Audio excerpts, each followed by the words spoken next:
We're at the scene of a civil rights rally held in New York City by District 4 of the International Union of Electrical, Radio, and Machine Workers of America, AFL-CIO. The I.U.E, with 400,000 members throughout the nation and 80,000 members in District 4 in New York and New Jersey, has long held a position of leadership in the cause of civil rights. This meeting before an overflow audience of more than 1,500 members is held to lay down an intensified union and political action program to arrive at full equality for all minority groups in America. All and now is the slogan of this civil rights rally. Milton Wyrock, president of District 4 I.U.E, is chairman for the rally. Mr. Wyrock. Thank you. The labor movement in America has fought a long uphill fight to end exploitation, misery, and poverty, to achieve better wages, shorter hours, and humane working conditions. We are somewhere up on the side of that hill, a long way from the bottom, and the top is just dimly in view. We have fought for the right to assemble, the right to picket, the right to organize, the right to bargain collectively, the right to share the wealth of the nation, and the right to human dignity. Through all of our history, I.U.E has fought for equal opportunity and with great success against discrimination for all of our members, regardless of skin color or the language they spoke.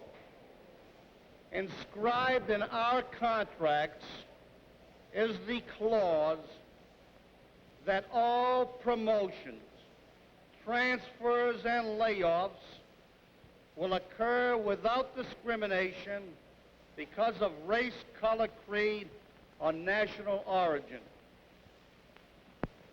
Through dedication to these tasks, we have earned our credential and our right to participate in the good conscience and a civil rights revolution that is now sweeping across all states, north, south, east, and west.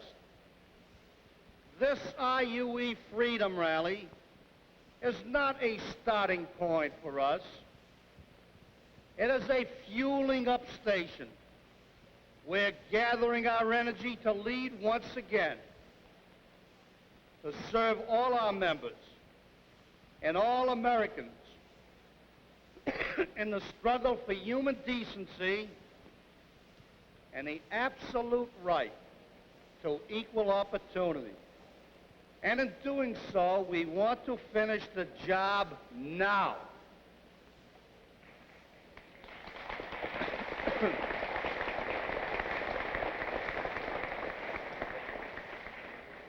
We want all and now for jobs, all and now for education, housing, and all public accommodations.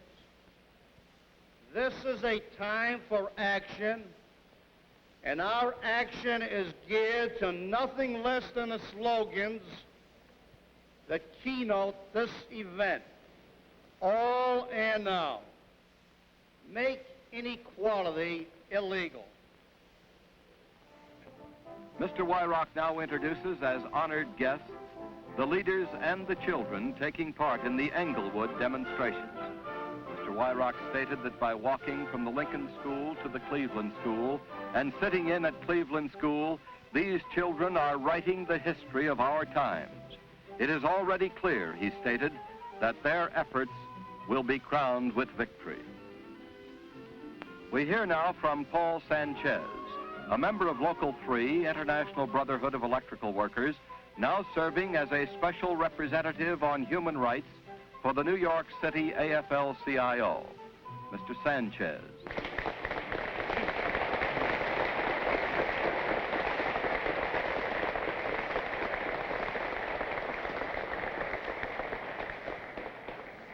Mr. Chairman, President Carey, Supervisor McLaren, officers of the I.U.E, brothers and sisters, I'm very happy to be here tonight.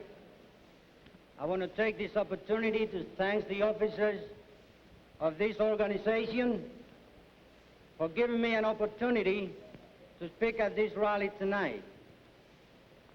I also would like to ask for your kindly permission to make my remarks in Spanish. Thank you very much.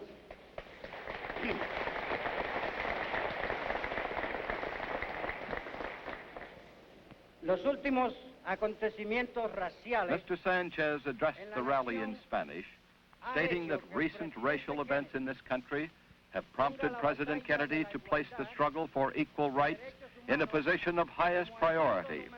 It is the same struggle for equal rights and for equal employment which stands in first rank in all struggles for equality, he said. The pending legislation which President Kennedy has proposed to Congress includes all basic demands which are vitally necessary not only to our own racial group, but to all minorities in the country, particularly to the Negroes.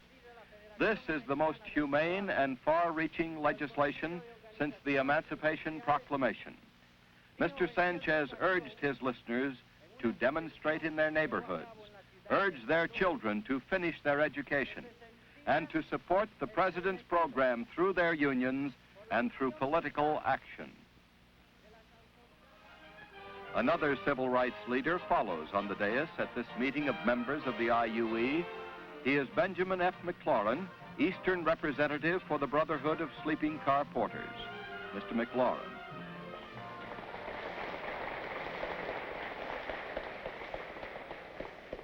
There is a mild revolution taking place in America. I say mild because there has been up to now so little bloodshed. In spite of the fire hose, in spite of the dogs, in spite of the bullets and police brutality, while hundreds of thousands of participants, we take heart in the fact that our program of goodwill, direct action, nonviolence has paid dividends. Unlike the Jews, who lost millions seeking freedom under the brutality of Hitler, in 100 years, Negroes have been able to review the history of the past, and we are taking advantage of the best in the struggles of the peoples throughout the world for freedom and equality.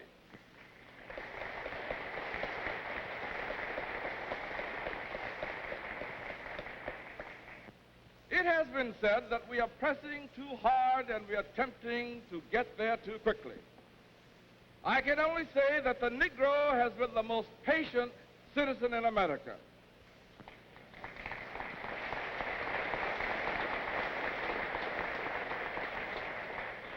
Untrained and trampled upon, hungry with a sense of unwanting, has been the lot of the Negro, but it has not been of his making.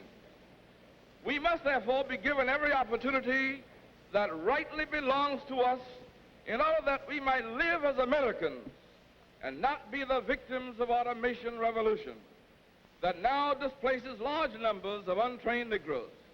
I therefore repeat, the right to work, the right to an education, the right to vote, and the right to be treated as a human being, free and untrampled, are the simple rights we are demanding.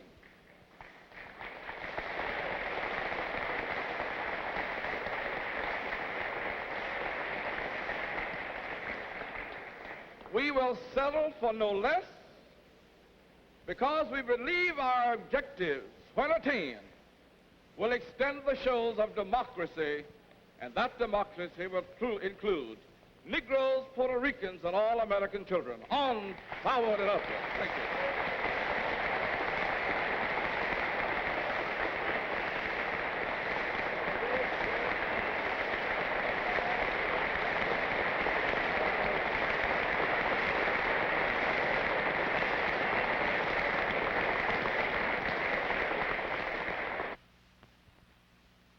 Mr. Wyrock, the rally chairman, next calls upon the leader of one of the largest locals in District 4 to introduce the international president.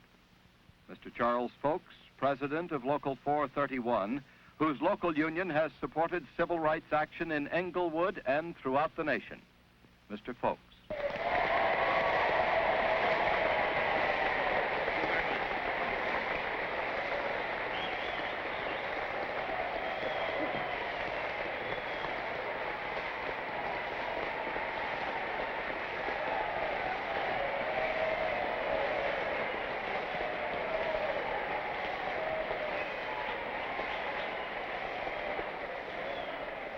I'm not going to make a speech tonight. President Carey, Brother Wyrock, and fellow trade unionists, I have known Jim ever since the early days, some 25 years ago. He has always been in the struggle for civil rights. He has contributed to the great cause for human dignity. He has been under constant attacks by the segregationists because of his forthright stand against atrocities inflicted upon all minorities. His fight for jobs and housing for Negroes and Puerto Ricans. I need not say more. I know that you have to get out here, it's a little warm, and you have to work tomorrow. I now present to you a wonderful American who by his service has won our esteem and renown which he so richly deserves.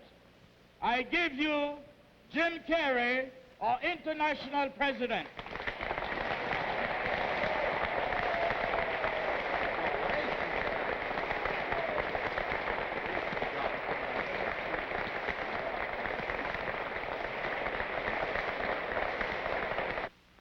Brother folks, I come before you at a great and decisive moment in history. That split second in the annals of civilization when the spotlight focuses on all of us. It focuses on us intently as Americans, as trade unionists, and above all as human beings. For men, women, and children are struggling at this very moment for freedom and dignity with a zeal and dedication such as this nation has never seen in the past 100 years. That spotlight must not catch us napping. And I'm confident that the bright light of history will find I.U.E. in the forefront of any struggle where men are locked in mortal combat against injustice. For this is the historic mission of our labor movement. And let me assure those bigots who had hoped that they could take on one small group of freedom fighters one at a time, that if the fight is on the streets, the I.U.E. will be there.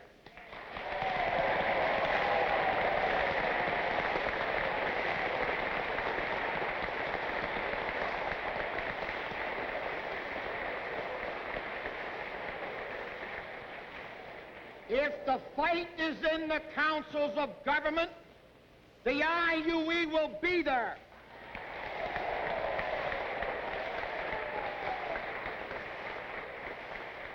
If the fight is in the halls of Congress, the I.U.E. will be there.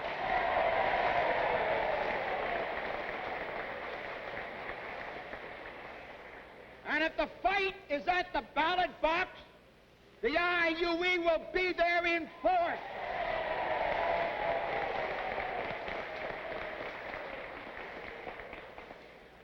This is our answer to those who had hoped to frighten us out of civil rights legislation out of the civil rights struggle through a most vicious form of blackmail. This is our answer to those who have threatened to punish labor for its civil rights stand by blocking our goal of full employment and economic security for all Americans.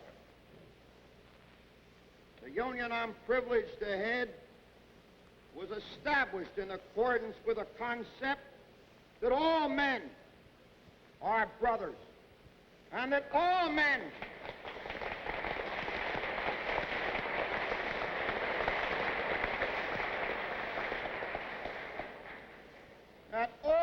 are born with the right of freedom, human dignity, and unrestricted opportunity.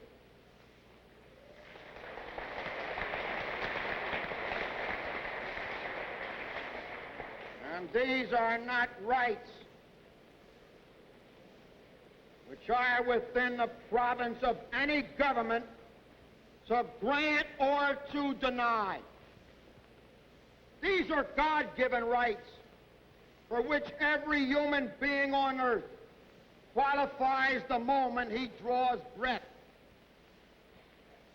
It is disgraceful, yes, and it is tragic that in 1963, in these United States, men should be fighting and dying for those things which are rightfully theirs.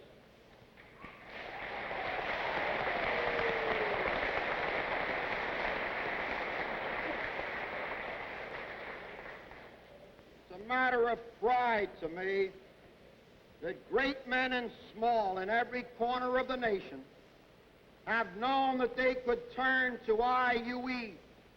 when they needed help against injustice. I spoke earlier of History's Spotlight, which focuses on each of us. Let us not forget that the same spotlight also illuminates for all the world to see the Negro baby, who at birth is doomed to 7 years less of life than his white counterpart. The Negro child, who is doomed of a life of humiliation and degradation, who is doomed at birth to inferior schooling, inferior housing, inferior job opportunities. I say this is a living death that must no longer be tolerated in this country.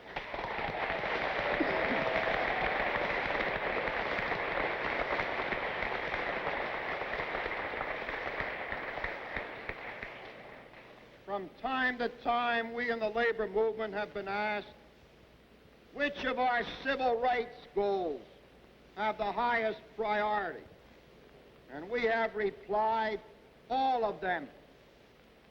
For we can no more ask a member of a minority to choose between the right to vote, the right to earn a living, the right to a decent education, than we can ask a human being to choose between food and air. We're dealing with a total fabric of man.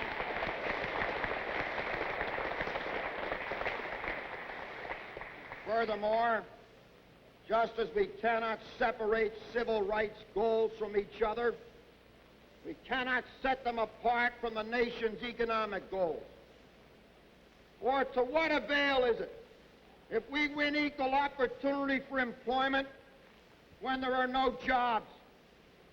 There would be no solution to the problem of unemployment, from which Negroes, youth, Puerto Ricans, and other minorities suffer more than twice as heavily as the great general population.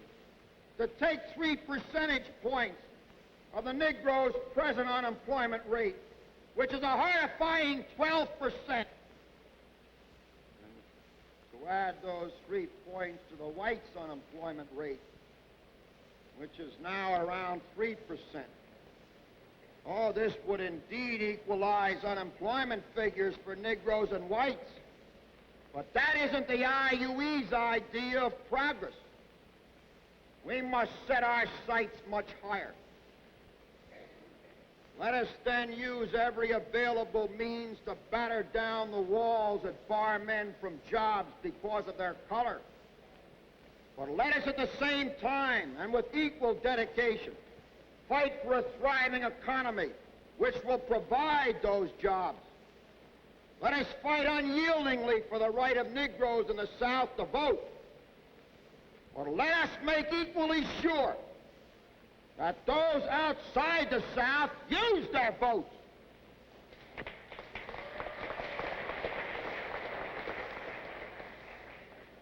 On June the 12th, 152 Republicans and 56 Southern Democrats and 1 New York Democrat in the House of Representatives perpetrated one of the most unconscionable acts, I would say, of this decade. They struck down the President's bill to provide new funds for area redevelopment so that more jobs could have been created in those dark corners of the nation where people exist without work and without hope. It made me sick to see the list of congressmen from New York, New Jersey, and Pennsylvania who had joined with the Dixiecrats. For I knew that many of these people had been elected with the votes of our members. 18 Republicans and 1 Democrat from New York State. 6 Republicans from New Jersey, another not voting. By the way, there were 4 congressmen from New York State that didn't vote. 9 Republicans from Pennsylvania. 3 states with severe unemployment.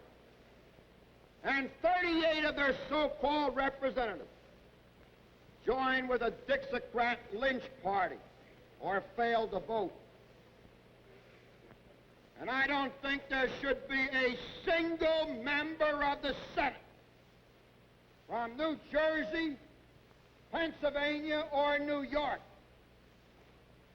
that votes against the legislation that should have the support of a single member of organized labor in the future.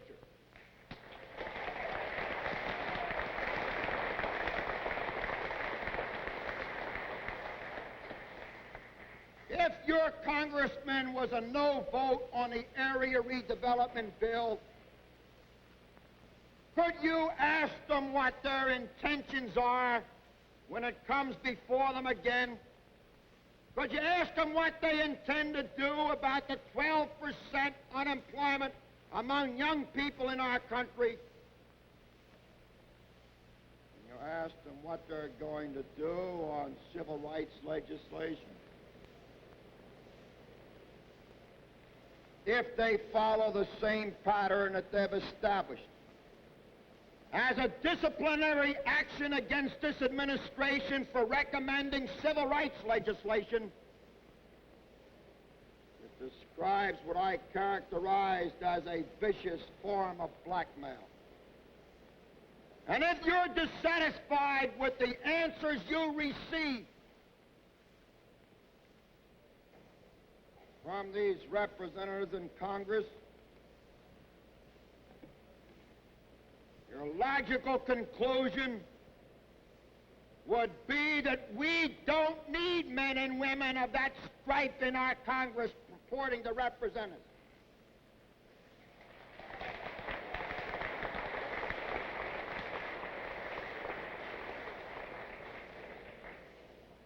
We don't need such men and women in Washington. Legislators who are stifling the growth of the nation, who are selling America short.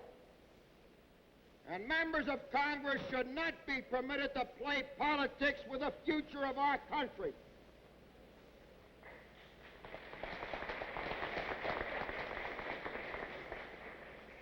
I am therefore directing every I.U.E. local with its entire membership to get behind the President's full civil rights program and the economic proposals by taking the following steps. 1, seek to have every I.U.E member learn from his congressmen and senators how they intend to vote on these issues. 2, make every effort to persuade those legislators whose attitude is negative. 3, enlist all areas of the community in a united bipartisan crusade. 4th, I urge each I.U.E local to seek the defeat of those members of the House and Senate who refuse to heed the voices of millions of Americans.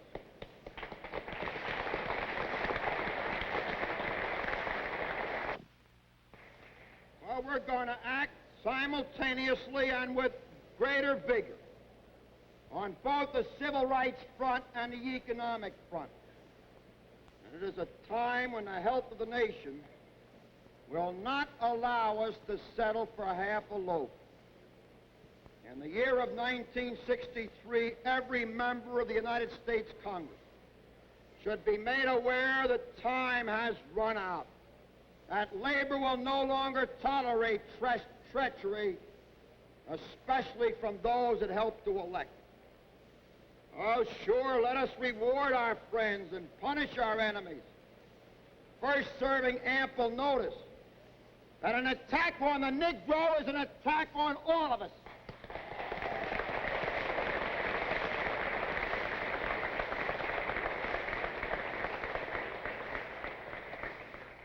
And that an attack on an unemployed worker is an attack on all of us.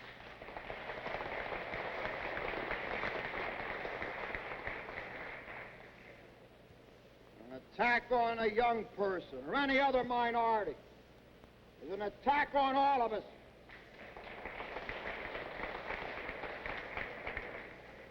And let us not for a moment lose sight of our true goal.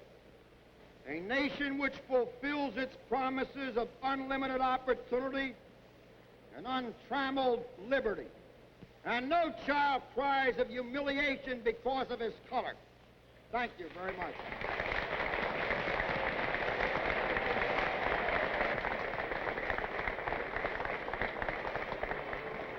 This has been a rally held to intensify union and political action programs in the area of civil rights, presented by the International Union of Electrical, Radio, and Machine Workers of America, AFL-CIO.